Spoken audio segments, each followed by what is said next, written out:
We're starting Parsha's B'chukosai today, and we are going to. There's an you've heard of the Orokai Makarosh, right? The Orokai Makarosh, like many Gedolim, many tzaddikim, he once went into exile.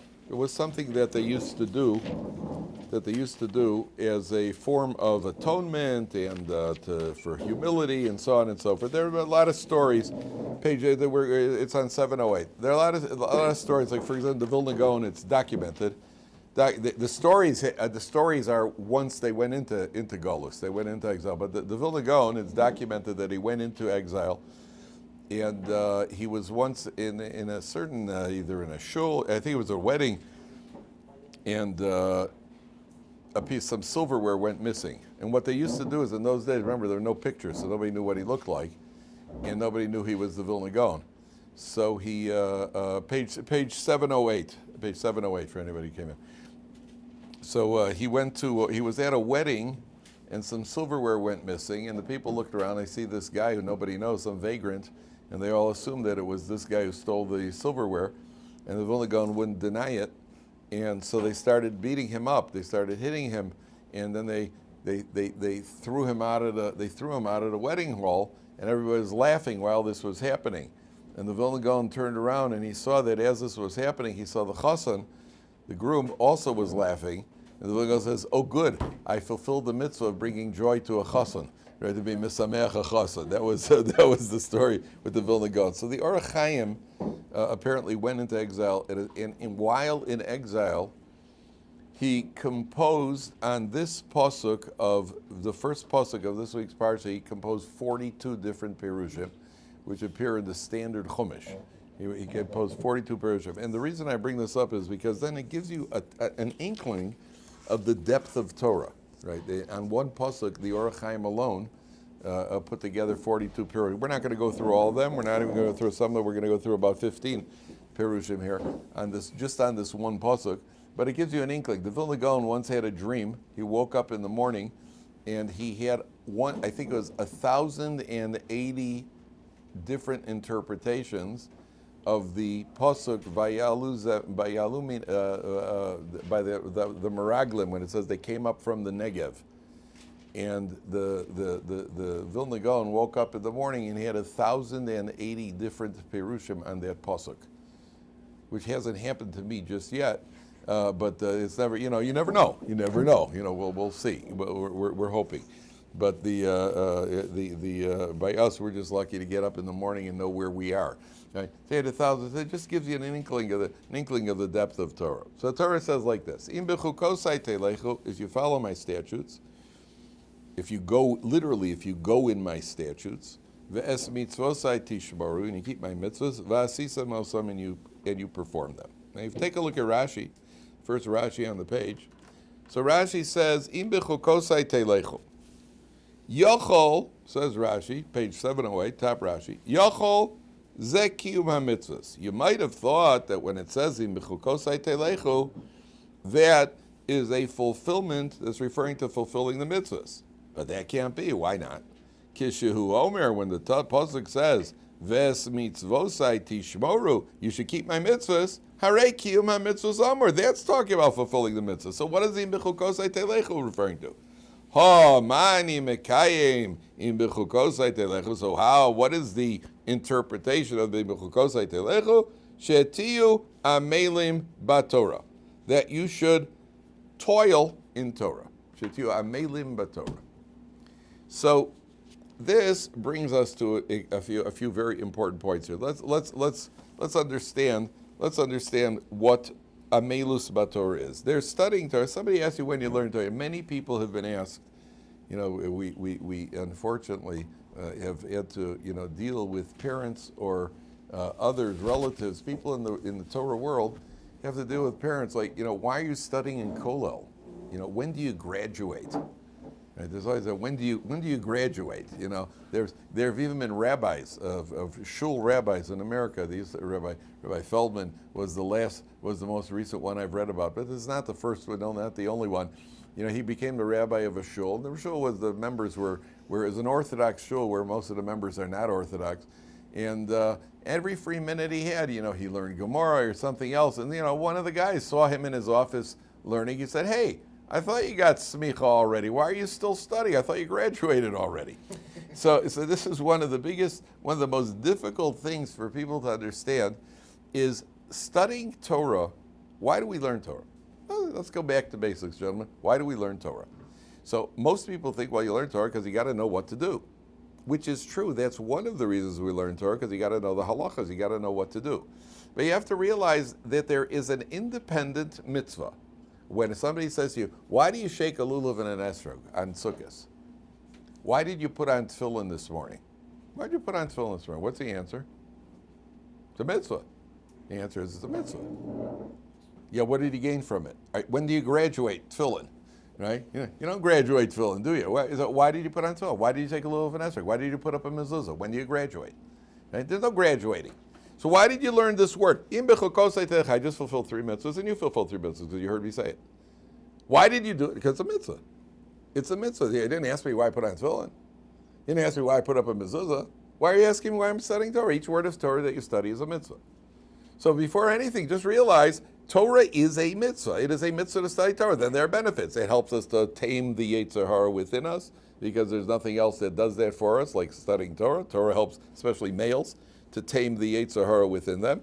And Torah helps us to increase our brain power. And Torah helps us to make a connection to Hashem. And Torah helps us to know the halacha. That's all wonderful. It's all good. But that's also that we study Torah, because Torah is a mitzvah, no different than any other mitzvah. There's a mitzvah of Talmud Torah. Now, included in this mitzvah of Talmud Torah is the mitzvah to work hard at Torah.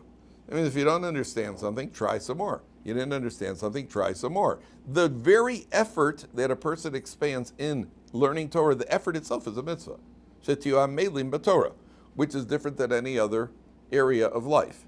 Because in most jobs that you do, the boss doesn't pay you for effort. The boss pays you for results, because the better your results, the more money the boss makes. So the boss doesn't really care how you get your results, as long as you get your results, whether legally or otherwise. Just make me money. That's all I care about. If you come back because the boss says payday, and you come back to the boss says, "Listen, you didn't do it. You didn't accomplish anything." "Oh, but I tried." It's not the thought that counts. There's no thought that counts in the business world. In the business world, I want to see results, or you're going to be unemployed. So when it comes to Torah learning, it's unique, because in Torah learning we get reward even if we don't understand, as long as we're making the effort. That is idea number one. That you go through and you work on Torah, and you get the effort for trying to understand. Number one. Number two, again, some of this is the Orokai, some of this is other commentaries, say, "Im b'chukosai telechu" means follow the well-worn path of Judaism. It means don't innovate. Don't innovate. Don't come up with a different approach to serving God. What's been happening for the last couple thousand years has been very effective. We're very happy with it. We're not looking for changes, and we're not looking for any innovations. Which is, by the way, one of the reasons, if you know anything about the history of the movement of Hasidus. And now, if you ever read anything about Hasidus, if you know anything, there was some serious objection to Hasidus when Hasidus began in the 17th century. There was very, very serious. I mean, we're talking about major machlokas, where the mainstream were very, very concerned about Hasidus, and there were strong objections to it. Now, one of the reasons is that Hasidus was shortly on the heels of Shabtai Tzvi. Shabtai Tzvi was a false Mashiach, and Shabtai Tzvi had put a lot of emphasis on Kabbalah. And when the movement of Hasidus came along, then he was exposed as being a false Messiah, because eventually he converted to Islam. And somehow we don't have anywhere in our tradition that Mashiach will take a detour and become a Muslim. We don't have that. We don't have that. He joined the court of the Turkish, what do you call it? They said either convert or die, and he chose to convert. So we don't have any tradition of our Mashiach actually embracing, running around in a keffiyeh. And therefore he was proven to be A false Mashiach. So about 50 or so years later, now there's a new movement. And again, a movement that's putting emphasis on Kabbalah and de-emphasizing Torah study and putting a lot of emphasis on the touchy-feely aspect of Yiddishkeit. So we're very, very wary of that. Eventually, they made the number one opponent. Who was the number one opponent of Hasidus? The Vilna Gaon. Right, the Vilna Gaon was the number one opponent, and it's pretty clear that the Vilna Gaon understood that he has to oppose it, and that the best thing that ever happened to Hasidus was the opposition of the Vilna Gaon, because they compare it to a wagon that's out of control.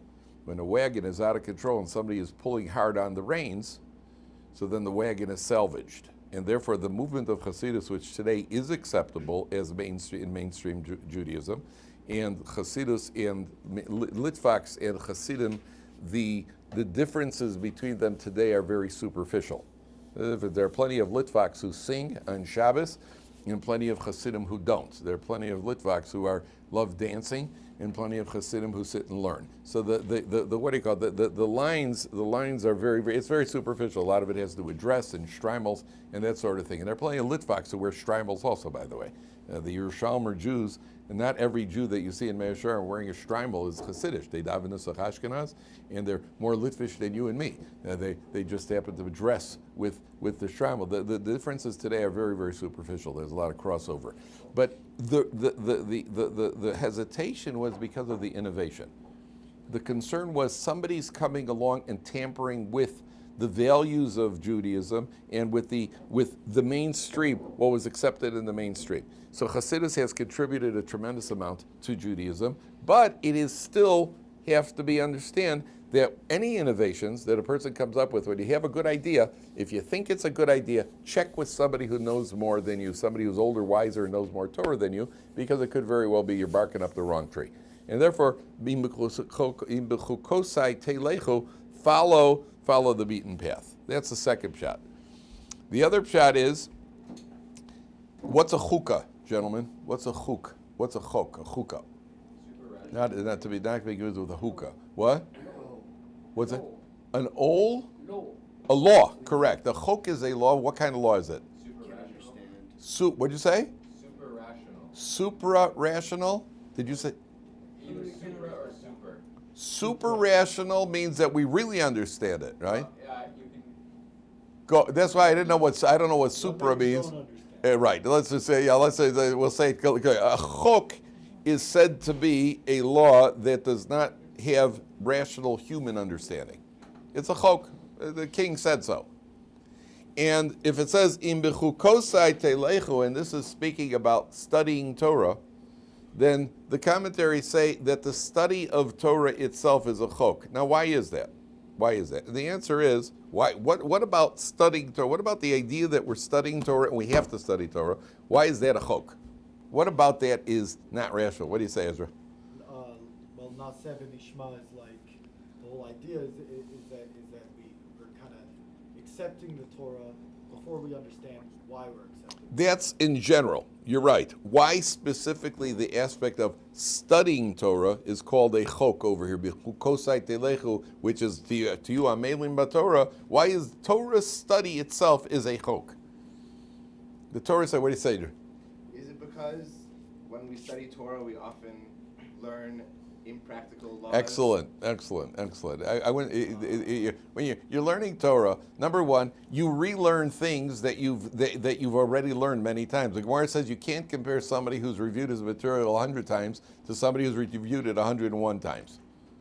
I mean, that's a lot of review, gentlemen. When you know something well, I mean, here take somebody like the Stipler who knows the entire Torah by heart, and every morning the Stipler started off his day by learning 18 chapters of Mishnah, which he knew the Mishnah as well as Ashrei. So what's the point of doing that? What did I say? I was studying it again. Yeah, that doesn't make any sense, does it? Well, it does actually, but from a human point of view, it doesn't. That's a chok. And like Jake says, we're also studying things that have nothing to do with us. Let's learn about korbanos. Right, we're going to study about korbanos. We're going to study about an ox goring a cow. Any of you farmers, right? We're going to study. What are we studying about? We're studying about things that often have no relevance, or we at least think they have no relevance. And what we don't understand is, like Reb Chaim Kanievsky writes, if you would say Amar Abaye, you've just fulfilled 2 words of Torah. How do you like that? Saying his name. Amar Abaye, you have fulfilled. When you learn Gemara, he said every name, every word in the Gemara is a mitzvah. Every single word. It doesn't matter if it's a name, it's a place. And in the Torah, if you learn you learn the descendants of Esav. The Torah in Bereshit mentions these are the descendants of Esav. I've never met them, right? They're long gone. That is Torah. None of it makes sense to us. None of it makes sense to us. That's the idea of a person. That's why it's called a chukah. Another idea. In bechukosai telechu, there's a mitzvah to study Torah when you travel. In bechukosai telechu, when you're traveling. We say it in Kriyash Shema every morning. Uvelechta chavaderech. Uvelechta chavaderech means even while you're traveling. That means if you're learning Torah on a bus or on a train or on a plane, you're fulfilling 2 mitzvahs. You're fulfilling the mitzvah of learning Torah, plus you're fulfilling the mitzvah of learning Torah while you're traveling. That does not include walking around your house, by the way. If you walk around your house, that's not called traveling. But there's a mitzvah to be engaged in Torah study. That's one of the. By the way, that's one of the reasons it's always good to carry with you a sefer. You should have a go-to sefer, like a subject you're interested in. Whenever you have free time, you ever go to the bank? You're standing in line at the bank. Instead of standing in line and silently cursing under your breath because it's taking so long, open up a sefer, learn a few psukim, learn a mishnah, learn a piece of Gemara. You have what to do. You're sitting at a bus stop, so open up. By the way, it's a segula. The minute you get the sefer open, the bus comes. That works. That happens all the time. As soon as you open up the sefer, because there's one thing that the Satan does not want us to do is study Torah. He'll even bring you the bus. Right? He'll even bring you a bus. He'll bring you a plane. The most important thing is that to get us again. That's the thing he objects to most. So that's also included. Study Torah while you're on the move. Okay. More than that. The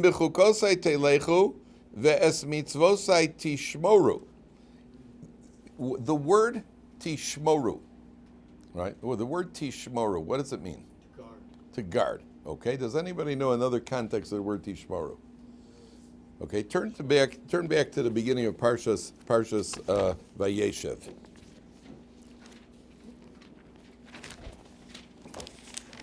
On page 200.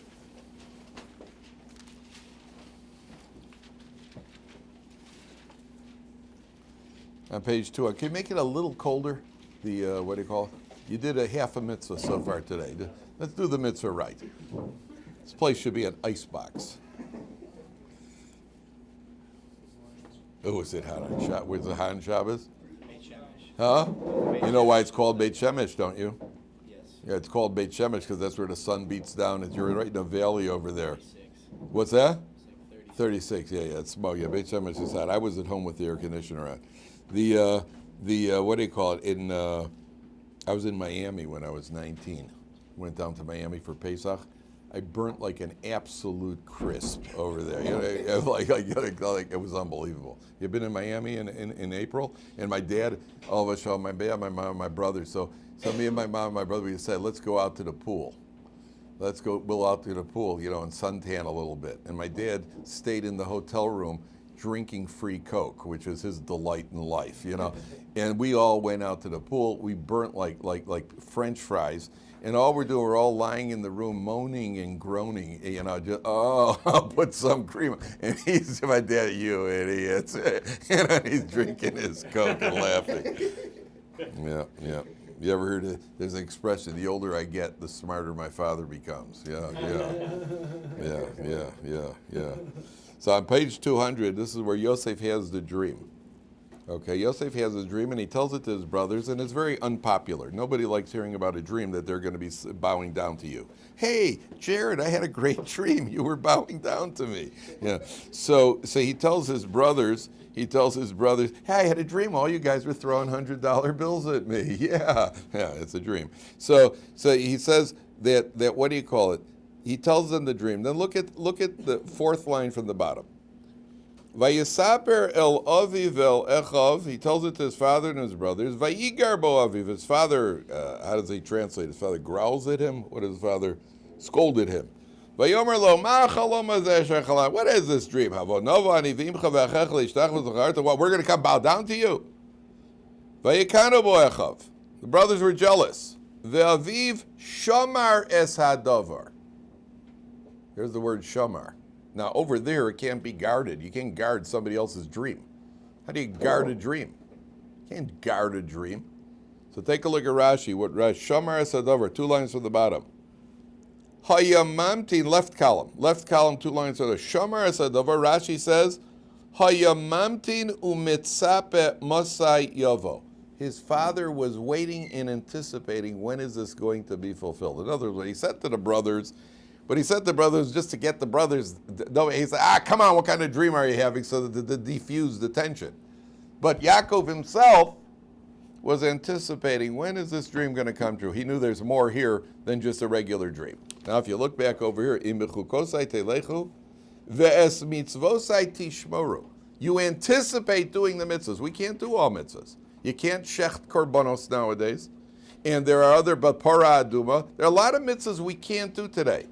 But if you study them, in bechukosai telechu, you're studying Torah, ves mitzvor hasvai tishmoru, and you anticipate doing the mitzvahs by studying the Torah that relates to those mitzvahs, va'asisam osam, you shall do them, and it's considered as if you've done the mitzvahs.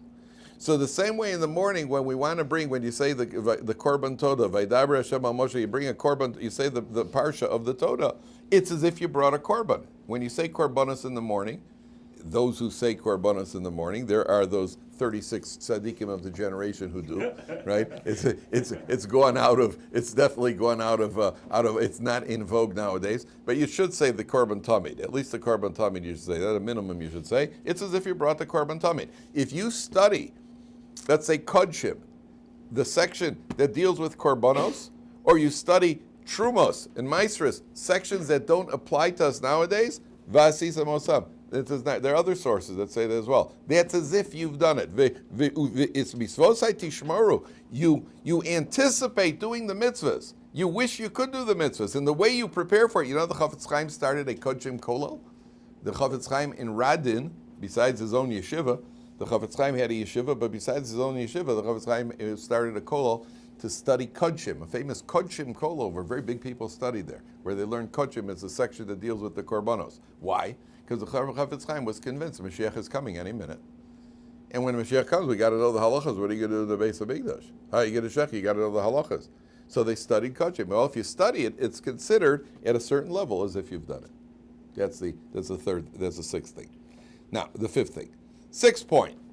There is an interesting medrash. Dovid HaMelech says, I used to get up in the morning and I wanted to go other places, but my feet led me to the base medrash. My feet carried me to Dovid HaMelech was the king. And he said, I would get up in the morning and I wanted to do other things, yet my feet would lead me off to the base medrash. So that begs two questions. First of all, what's it got to do with this? And the answer is, it says, Im bechukosai telechu. Your feet should take you. You should go. It should be your natural habitat. When you have nothing to do, somebody once said, every kid, when you used to whine, you walk around the house whining, I got nothing to do. Right? Say, fathers always say, well, I got nothing to do. Want me to give you something to do? That's what they teach you in father school. Right? All fathers say that. Yeah, got nothing to do, I'll give you something to do. Or if you're cranky and you're kvetchy, you say, you want to cry? I'll give you something to cry about. Well, we all heard that music. Okay. But there's also some kid once walking around there. You ever hear that, y'all? No, they never heard that, huh? Yes, they do, in every language, right? They're all fathers. It's been translated in 70 languages. And so they have did your father ever say with the lights in the house? Did anyone around here turn off lights? Am I the only one who turns off lights? Yeah, that one. And all fathers do that one also, right? Yeah, okay. I'll tell you the psychology. You know what? You know why they do that? By the way, I know because when I was a kid, I promised I wouldn't make an issue of it. I do. I did and I do. You know why? It has nothing to do. How much do you think you do? Let's say you left on the electricity all month. Let's say you left the lights on all. How much would it cost you? Another $7. And, for $7 I could handle it. So what are you getting upset about? What are you getting upset about? You know what you're getting upset about? You're out there working, trying to support these freeloaders in your house, right? This one needs new shoes, and this one needs a new skirt, and your wife needs to go shopping, and you're out there sweating, trying to find it, and they don't turn off lights. It's like they just don't care. They just don't care. Guys, do you mind not leaving the soap in the Negelwasser cup all night where it takes a swim and then it's quarter of its size by morning? Right? Do you mind capping the shampoo so that when I pick it up, when it gets knocked off, you don't lose 3/4 of a bottle of shampoo? Oh, Danny, you don't understand. You know, that's, I don't understand. And the one out there, you're out there sweating. It just feels like they're working against you. It has nothing to do with the amount of money it is. It just feels like they're working against you. So Dovid HaMelech says, so this kid is walking around the house. He goes, oh, I got nothing to do. So this lady once said, if you have nothing to do, do for somebody else. It's a very interesting line. I got nothing to do, so go do something for somebody else. Nothing to do means I have nothing to do for me. Good. So go do something for them. No, that's certainly not. Let's not get into science fiction over here, right? But you got nothing to do, so do for somebody else. Think about somebody else. So David, where do you go? Let's say you're done. Man goes to work, or you go to koilo. You come home, you eat supper. Where do I go now? Where should your feet take you? What's your natural habitat? Your feet should take you to the couch. Yeah, I'm not talking about after Cholt. I'm not talking about after Cholt. I'm talking about after day. You woke up from your nap, Shabbos afternoon, or your slumber, or your coma, whatever the case may be. Where do you? By the way, 2 hours is a nap. 6 hours is a coma. A guy says to me, "I slept 6 hours on Shabbos." That's 6 hours Shabbos. That's where I sleep at night. That's not a nap. Right? That's not a nap. That's anesthesia. Right? What is that? So if a person, where do I go? What do I do? When you have nothing to do, what do you do? Your feet should naturally take you to the Beis Medrash. Just that. Where do we go? When you have nothing, you go to the Beis Medrash. You go to learn. There's always more to learn Torah. That's the Torah attitude. Back in the days when they didn't have TVs, back in the 1800s, where did a Jew go? A Jew came home from work. He was chopping wood all day, or he's a water carrier. He came home, he ate supper. And then what did he do at night? There was no late night show. No Letterman or whoever it is that they have, Jay Leno, whoever. I don't even know who was around now, right? I don't know all these. So you went to the Beis Medrash. You had a shir, you had a chavrusa, you learned. Your feet should take you to the Beis Medrash. The question is like this. An interesting question. Dovid HaMelech says, when I got up in the morning, I wanted to go other places, but my feet took me to the Beis Medrash. And Dovid HaMelech was a tzaddik. He was the biggest posek in Klal Yisrael. Exactly where did he want to go? What Yetzer Hara did Dovid HaMelech have? That he says, when I woke up, I wanted to go other places, but my feet took me to the Beis Medrash. Where did Dovid HaMelech want to go? Oh, let's go slay another giant. Yeah, that was good. Nailing Goliath was good. Let's get. I got a lot of satisfaction. Let's go get another one. Well, what did Dovid HaMelech? Where was he going? Where's Dovid HaMelech going? Good question, right? What's the answer? Nobody answered. Nobody got an answer. Where was Dovid HaMelech going? To go conquer a country, so you're getting close. To do chesed? To do chesed. Okay, could be. So there's a Gemara in Shabbos that says like this. The Gemara says about Daf Yud Aleph around there. The Gemara says, if all the skies were parchment and all the seas were ink and all the forests, the wood in the forest would be turned into quills, writing quills, that's a lot of ink, and that's a lot of wood, it's a lot of quills, and that's a lot of sky that makes parchment. They still wouldn't be able to write what goes through the mind of a king in one day. It means a king, a guy running a government, he's got taxes to deal with, he's got wars that he's got to take care of, all these things on his head. When Dovid HaMelech got up in the morning, when he says, "Well, I wanted to go other places," he wasn't talking about casinos. He wasn't going on getting himself a job. He's got things to take care of. And in spite of that, Dovid HaMelech, what did he do? His feet took him automatically to the Beis. He didn't neglect his duties. The Medrash is communicating where a person is. We had a guy here at Ohr Somayach. I had a guy here years ago. It was right before I think Yeshivat Ohr Somayach. So we had a summer program here. The guys were not observant. So we were talking about fasting on Yeshivat Ohr Somayach, guys. These guys who are not observant. Okay, so the next day they came back. So I said to them, I went around the room. I said, Mark, did you fast? He goes, yeah, it was the most difficult thing I ever did, but I made it. I said, Mike, did you fast? He goes, no, I'm just not into that sort of thing.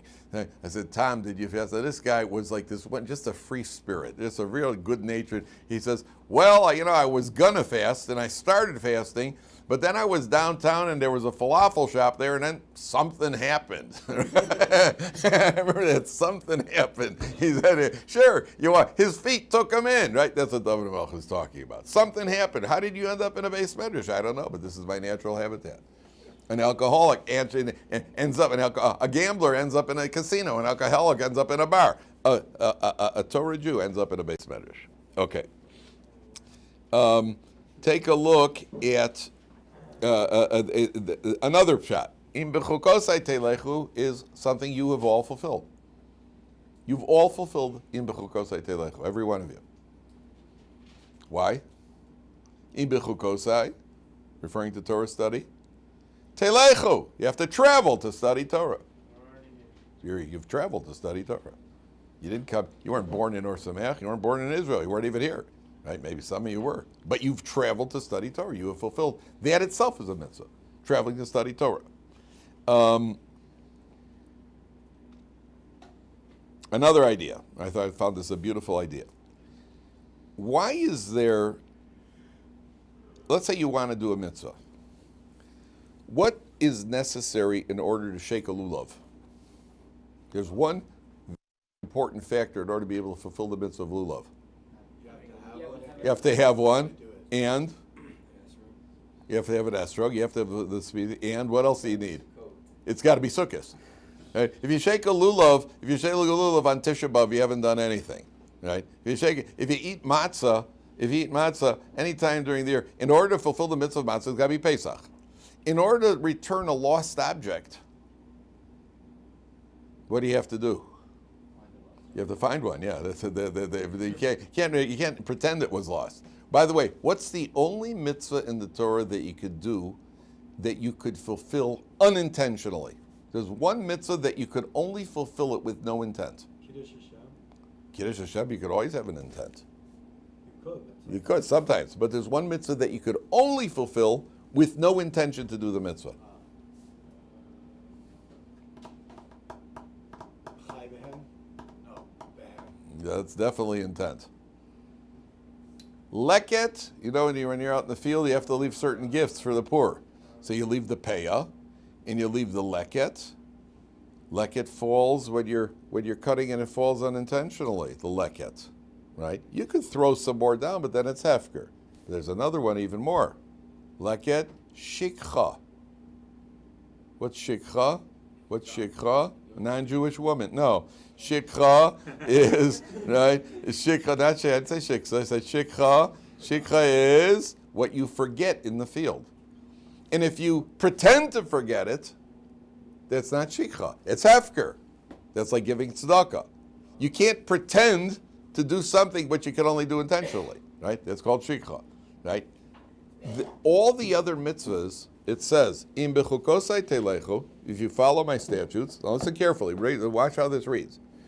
Ves mitzvosai tishmoru. Like we said, what does tishmoru mean? Like Yaakov Avinu, you have to wait and anticipate. I want to fulfill the mitzvah of sukkah. I want to fulfill the mitzvah of lulav. Okay, then you're going to have to sit here and anticipate doing it. I want to fulfill the mitzvah of returning a lost object. Okay, you're going to have to anticipate doing it. That's tishmoru. But what about studying Torah? In bechukosai telechu. You could go there right now, anytime. Nothing's stopping you. You could learn Torah anytime. Torah, except if you're in a bathroom, you could basically learn Torah anytime. You can learn Torah in a swimming pool, right? You can learn Torah basically anytime. All you got to do is go to the Torah. It's right there. It's right there for a person to learn. Teach other ves mitzvosai. The mitzvahs tishmaro. Sometimes you have to wait on the mitzvahs. Okay. All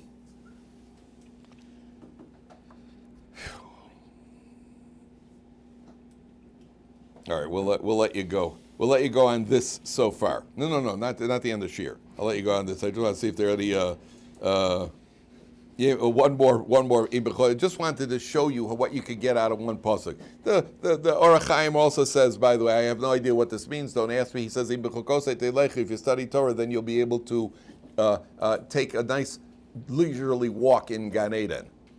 And apparently there is a level called L'Tayel B'Gan Eden. I don't know anything about it. There's Gan Eden, there's being in Gan Eden, and there's being able to take a nice little walk in Gan Eden. I don't know what the difference is, but the Orokai does. And the Orokai says that's what's contained in Bechukosai Telechu. If you follow my statutes, you will be on the Madrega of Telechu, that even in the word Gan Eden, you'll be able to remember. So I don't know what it is, but it's good.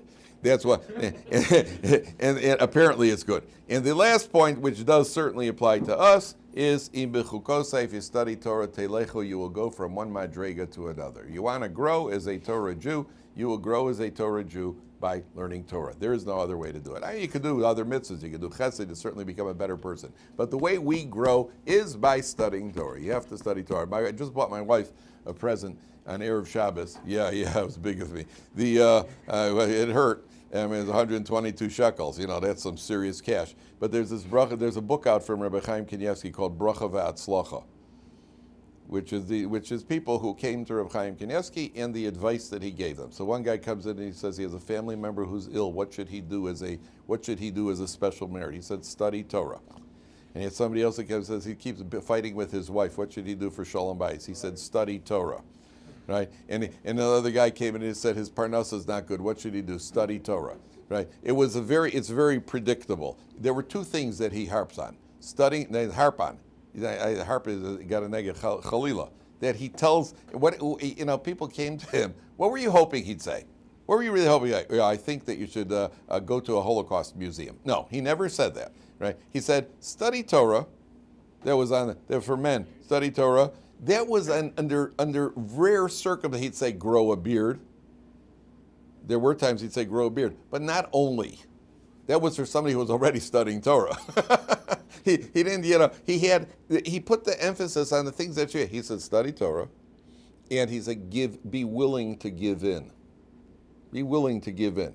Right? Sometimes people have squabbles with neighbors, friends, wives, parents. Be willing to give in. Yeah, be what we call in Hebrew to be mevater. I think I told you. If you're wrong and you give in, you have an argument with somebody. If you're wrong and you give in, you're smart. If you're right and you give in, you're married. Right? It's a profound line, by the way. It's not mine. It's a profound line. It's a tremendous amount to that. A tremendous amount of wisdom to that. So that's the first idea. If you want im b'chukosai telechu. Okay. Take a look at Pasuk Dal. Psychologically, it's like starting there's a book. I read a comedian, he had a book that the book started on page 137. So you feel you've accomplished. So we're on Pasuk Dal, gentlemen. We got 4, even though we've only only learned one Pasuk, right? We're on Pasuk Dal, right? It's like the Gemara, all Gemara is starting on Daf Beis. Wow, yeah, I did a Daf already. Okay, so on Pasuk Dal he says like this: "V'nasati gishmechem be'itam." I will give you rain. It is proper season. V'nasna ha'aretz yevula. The earth will give its produce. V'eitz hasada yitain pirio. And the trees will produce. V'hisig lachem daishes. Batzir is the description of tremendous abundance. And in Pasuk Vav it says, "V'nasati shalom ba'aretz." There's going to be peace. V'shchavta ve'idmacher. You lie down without being afraid. And there'll be no wild animals. You'll chase your enemies. Wonderful, wonderful stuff. Mamish, all. Everything's going to be good. So there's a fundamental question here. The Torah describes all the wonderful things that happen if we study Torah and we keep the mitzvahs, and you got it all listed over here. Really good stuff. There's a fundamental question the commentaries ask. Does anybody know what it is? Okay. They ask the following. Why is the reward described in physical terms? What do we always talk about when we talk about reward? We talk about Gan Eden, we talk about all the stuff that goes on up there, and the person lives for eternity. It's eternal reward. Eternity is a long time. Eternity is a long time, longer than that line at the bank. Right? You try, even though when you ask somebody, how long have you been waiting here? Forever. So, the Torah describes here, you're going to have produce, and you're going to have, what do you call it? You're going to fight your enemies, you're going to destroy, what do you call it? And I'll go among you, and you'll be my nation. Wonderful, wonderful stuff. Why? Why does the Torah describe it in the physical terms and not in terms of ruchnias? Tell me about the reward in the world to come. Why are you talking about here? What's that? We're physical beings, and therefore what? Distracted or caught up in the physical. Okay, you're right. Essentially, you're right. In other words, one of the answers, there are several answers to this question. We're going to go through all of them. One of the answers is that not everybody is sophisticated to appreciate the spiritual realm, and most people can relate to something tangible and immediate. There's a statement the Gemara made, we've mentioned this before in the Stipler's explanation. The Gemara says, a person who gets angry, kol shekoes, a person who gets angry, kol mine gehenim sholtimbo. He's going to be subject to all sorts of types of gehenim. And not only that, he'll have tachtonios, which is hemorrhoids. Right? Now, if you stop and think about it, one has cures, there are lotions and stuff, right? And procedures that can be done. Gehenna doesn't have cures, and it's eternal. It's bad, right? So if the Torah wants to upgrade, it's like if your father says to you, you know what, you're caught speeding. He says, first of all, you're grounded for 2 months. And second of all, you're not getting dessert tonight. I would do it the other way. If I want you usually upgrade, you kind of say, well, first of all, you're not getting dessert. And second of all, you're grounded for 2 months. That's usually how these conversations end. Why would the Torah say, first of all, you're going to get Gehenna, all sorts of Gehenna. And not only that, it's going to be hemorrhoids. Right? Well, with all due respect, as bad and devastating as Tachtonius is, Gehenna is worse. So the Stipler explains, but the bottom line is, which one frightens us more? Right? The bottom line, no pun intended. The bottom line is that a person is more afraid of the physical. That's why Rabbi Yochanan ben Zakkai, when he was on his deathbed, Rabbi Yochanan ben Zakkai was the Gadol Ador. And he was Talmidim with Rabbi Eliezer, Rabbi Yoshua. He had the 5 Talmidim in Pirkei Avos. And they said, give us a bracha. He said, I give you a bracha, you should fear God as much as you fear man. They said to him, that's it? He said, halavai, if only you get to that level, you'll be doing very well. Because when a person does an Aveira, you look around and you say, nobody sees me. You don't look and say, nobody sees me. You look around this way. You look horizontal, you don't look vertical. Why?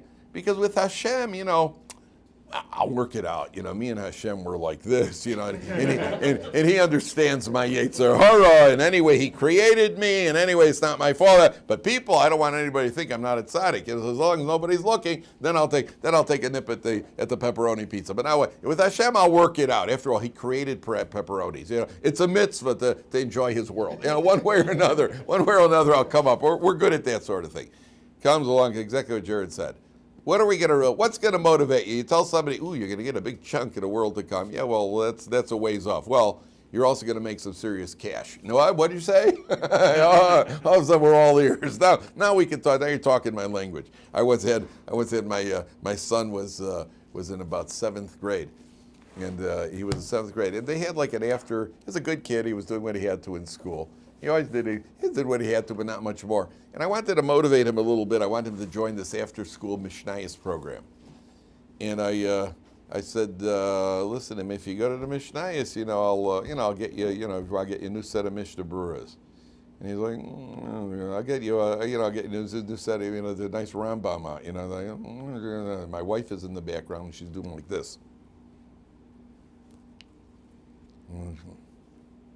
I'll get you that 21-speed bicycle. And he's like, oh, what time does the Mishnayos program start? So you got to know, what is the proper motivation? That's what they're, okay, we'll continue with this question tomorrow.